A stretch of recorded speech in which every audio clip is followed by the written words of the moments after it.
It's Friday, March 27th, 2026, and we got a lot of severe weather potentials coming up as we get into early April, with tornadoes, damaging winds, and hail all on the table. I'm going to be talking about what you need to know about these upcoming severe weather potentials.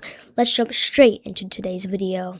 Let's start off with a day one outlook for today, March 27th, 2026. As you can see here, a few thunderstorms are going to be a potential down here in parts of North Carolina and Virginia, so just a few thunderstorms down there, so be aware for that.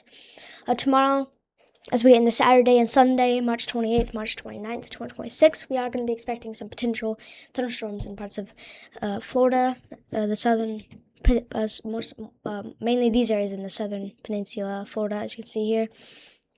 As you can see right there, a few thunderstorms will be a potential down there, though, for the next few days. So that's what's going on with that. If we switch over to our thunderstorms outlook, as you can see here, here's the place that could be seeing some thunderstorms right here.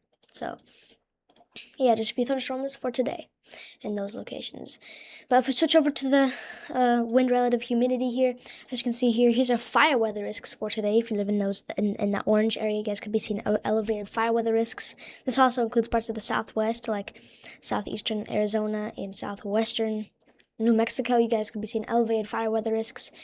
Another elevated fire weather risk up here, though, as well. And we have a critical fire weather risk for parts of the Texas Panhandle and the parts of western Oklahoma, where critical fire weather risk is in place.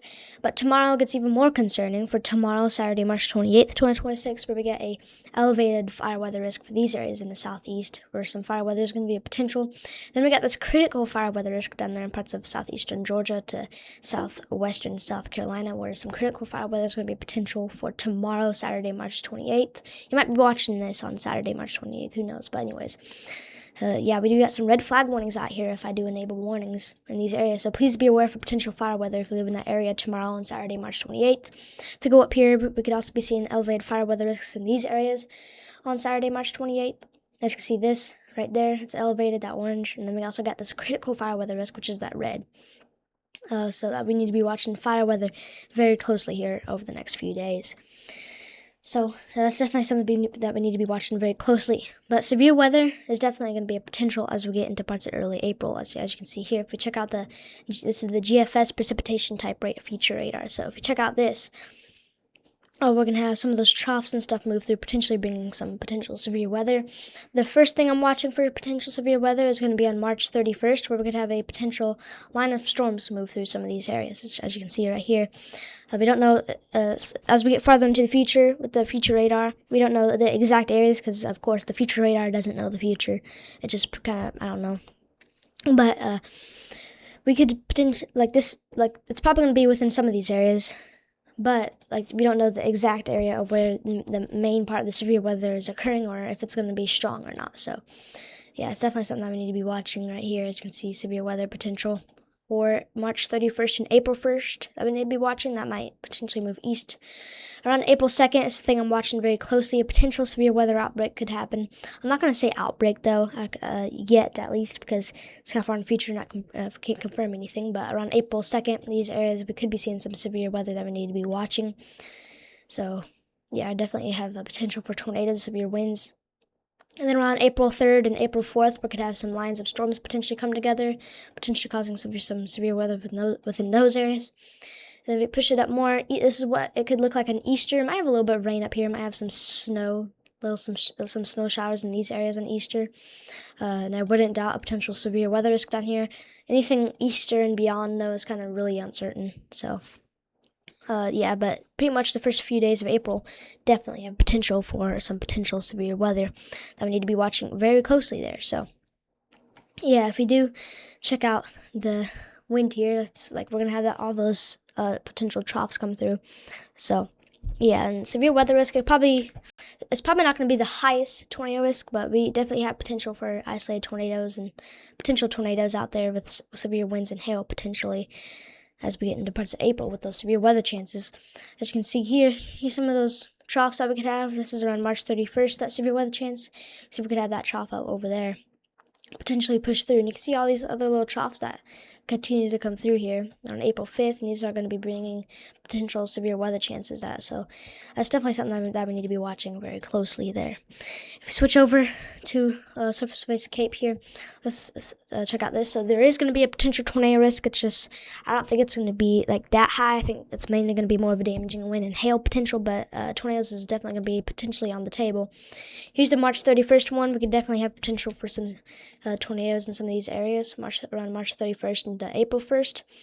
And then April 2nd, we have potential for severe weather and potentially an isolated tornado or two within these areas that we also need to be watching. And then, yeah, it's just a little look at that. But the tornado potential isn't that high, but it's definitely something that we need to be watching very, very closely there. So, yeah, we still got a tornado risk out there. So, as we get into parts of April, definitely something that we need to be watching pretty closely. Let's switch over to the temperature anomaly here, and let's talk about some of the temperatures that we could be expecting. As you can see here, that severe weather event that we had in these areas, which happened yesterday on Thursday, March 26th, 2026, we had some severe weather happen in some of those areas. As you can see here, if I enable reports here, we had that severe weather event happen in these areas yesterday. As you can see, we had a few tornado reports. We had one over here in parts of Indiana, and we had a tornado touchdown up here with that observed tornado warning. And we did have that tornado warning for Mount Vernon, Ohio, and parts of western Ohio as well. And we also had some of those damaging winds and hail out there as well. So it's a little recap of yesterday's severe weather at the time of making this. So let's turn the weather reports back off. As you can see here, those cold temperatures are probably going to continue to move farther down south, as you can see here. Potentially pushing some of that warm air away a little bit, and then that warm air is probably going to try to come back after that cold air comes through. That warm air will try to potentially make its way back, and those severe weather potentials come through. Around April 1st, that cold front is going to potentially push through, so around April 1st, we could see some cold air definitely come through potentially. And then around April 4th, this is what it could look like. We have that other severe weather potential building over here for April 4th. And then it's probably going to be a pretty cold Easter for some of you guys, unfortunately, unless you like the cold. As you can see here, Easter looks like it's probably going to be cold for a majority of some people over here, and many parts of these areas. So that's just a little look at what it could look like around Easter. So that's the temperature anomaly there. If you check out the CPC, the Climate Prediction Center, as you can see here, this is the temperature outlook that we need to be, these areas need to be potentially having, we could have potentially above average temperatures. I don't know why I was saying you need to be. But anyways, yeah, above average temperatures being a potential within these areas, which is why we got that temperature outlook there with above average temperatures being a potential for parts of the United States. So yeah, warmer temperatures are going to move further east, with maybe even some below normal temperatures over here in parts of the northwestern United States, with some of the more 36% chance of near normal temperature in that gray. So that's going to be your 6 to 10 days temperature outlook, April 1st to April 5th. And if we check out their precipitation outlook from the Climate Prediction Center, yes, we definitely have a potential for some above normal precipitation, especially if you live in that green area. So yeah, so that's the Climate Prediction Center's temperature and precipitation outlook right there. So yeah, a lot of rain potentially coming, which we even had some flooding from yesterday's severe weather setup, I think. So that was pretty crazy, but yeah, that's pretty much what's going on with the weather. So yeah, that's probably all I got for you guys. Thank you guys for watching. Make sure to smash that like button. Make sure to subscribe. If you have any suggestions, make sure to comment down below. I'll try to answer every question, and feel free to comment down below. And make sure to share this video to get the word out. Thank you guys for watching, and I'll see you guys in the next weather update video. Have a wonderful day, and I might have another video out tomorrow. Bye.